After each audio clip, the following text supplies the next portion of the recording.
Before dawn, the courthouse loomed, cold, silent, and imposing.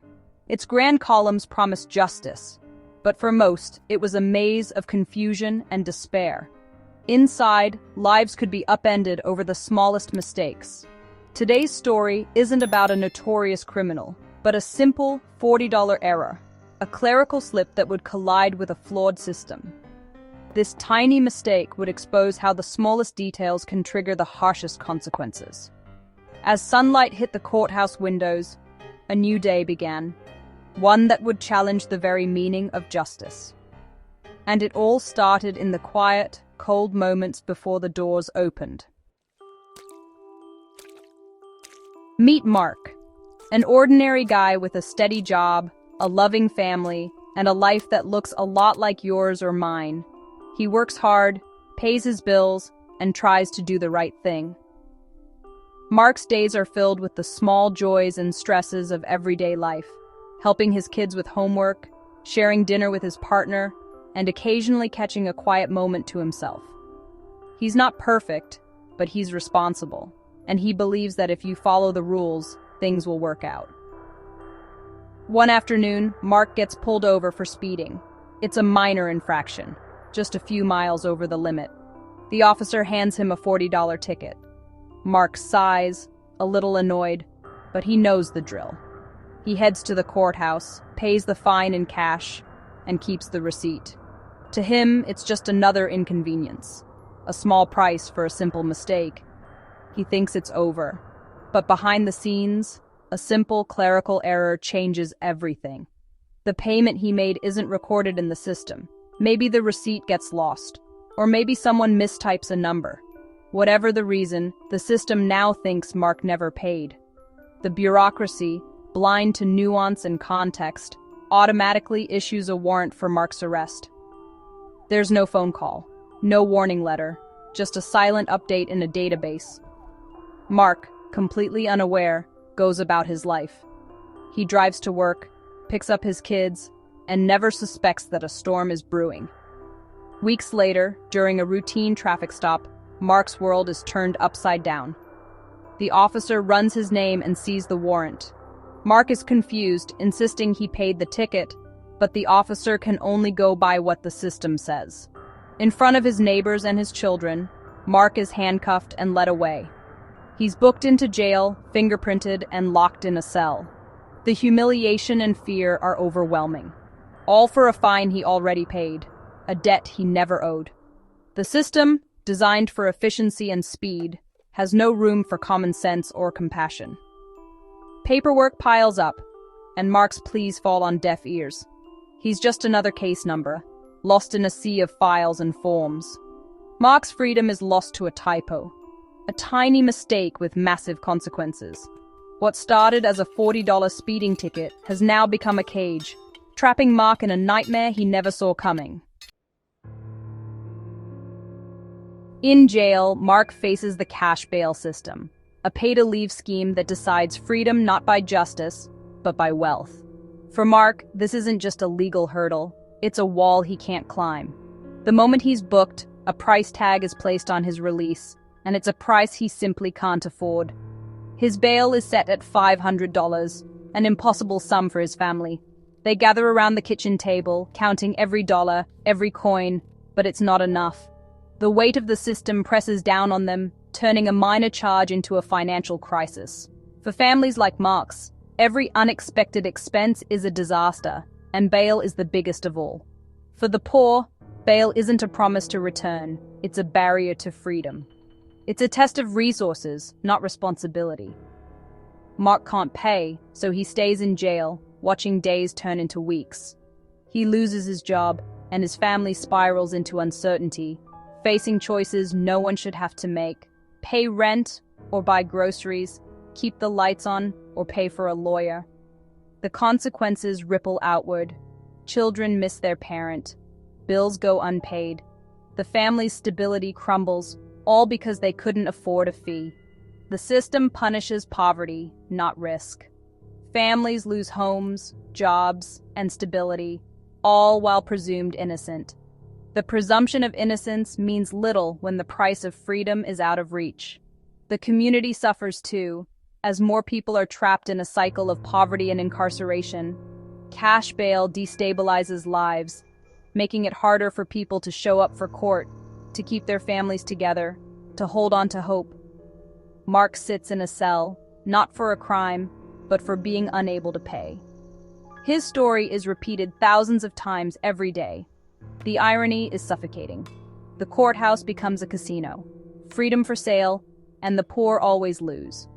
In a system meant to deliver justice, money decides who walks free and who waits behind bars. Mark's wife, Sarah, is left to pick up the pieces. Overnight, she becomes a single parent, crisis manager, and advocate. She juggles calls to bosses, courts, and lawyers, all while trying to keep the lights on. She scrapes for bail money, manages her daughter's confusion, and faces endless dead ends. Women like Sarah become the silent workforce holding families together. They bear the emotional, financial, and logistical burdens of incarceration. This isn't just Sarah's story, it's the story of millions of women nationwide. Sarah fights not just for Mark, but for her family's future, all because of a $40 error. After days of struggle, Sarah finds help from Anna, a public defender. Anna asks for proof Mark paid the fine, a receipt. Sarah finds it, a faded slip with a crucial timestamp. This tiny piece of paper is undeniable evidence. Anna brings it to the judge, who orders Mark's immediate release. Mark walks free, but the story isn't over. Anna realizes this isn't an isolated case. The timestamp is more than proof. It's the key to exposing a broken system. A revolution begins with a single receipt. Mark's case sparks a deeper investigation. Anna and her team uncover hundreds of similar stories. Innocent people jailed over paid fines.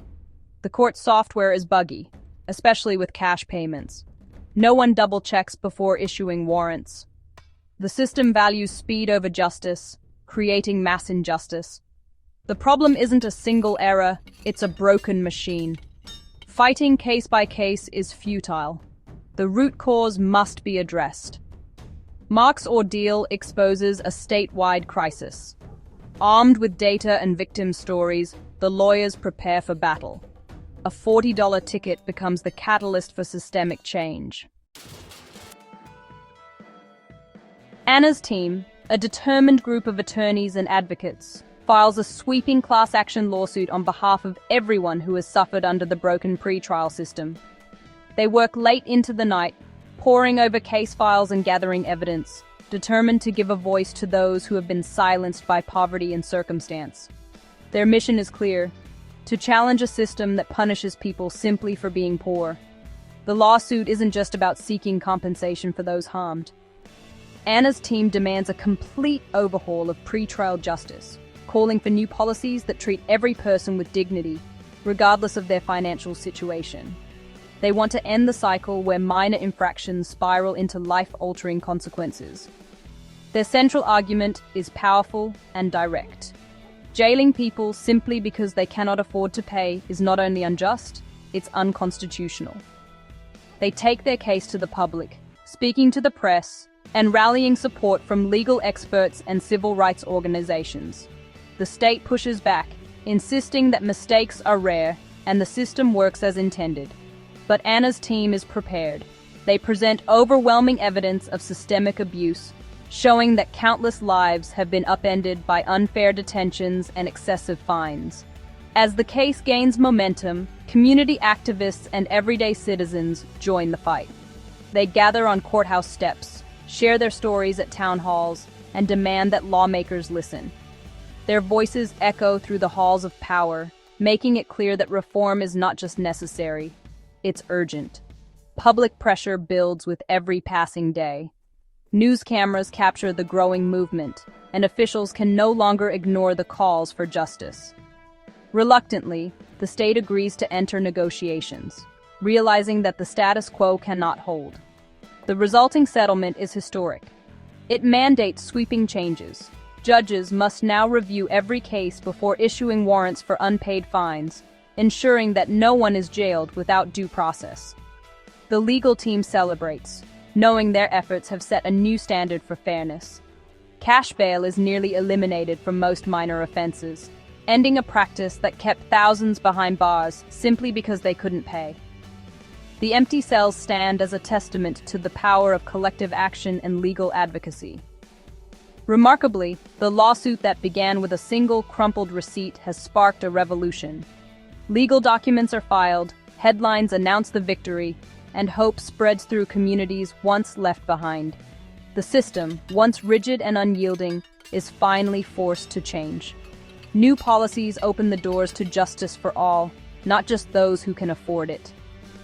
Outside the courthouse, community members embrace, celebrating a hard-won victory. As the sun rises over the city, justice, at last, begins to look different, more compassionate, more fair, and more accessible to everyone. The new laws transform justice overnight. Judges now assess risk, not bank accounts for most minor offenses. The default is freedom, not jail. Families stay together, jobs are saved, and lives aren't ruined over minor mistakes. Women especially benefit, no longer forced to choose between rent and bail. Bail reform lifts a crushing burden from those holding families together. Dangerous people are still detained, but poverty is no longer a crime. Thousands avoid needless destruction while awaiting trial. Mark's case proves justice can be fair, compassionate, and effective.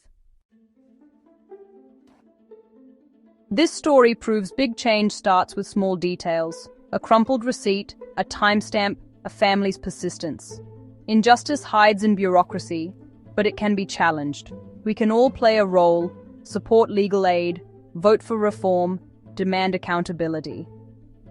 Mark's ticket shows systems can change when people refuse to look away. Every movement starts with someone noticing a small injustice. Change begins with a single, undeniable fact. Justice, in the end, is in the details.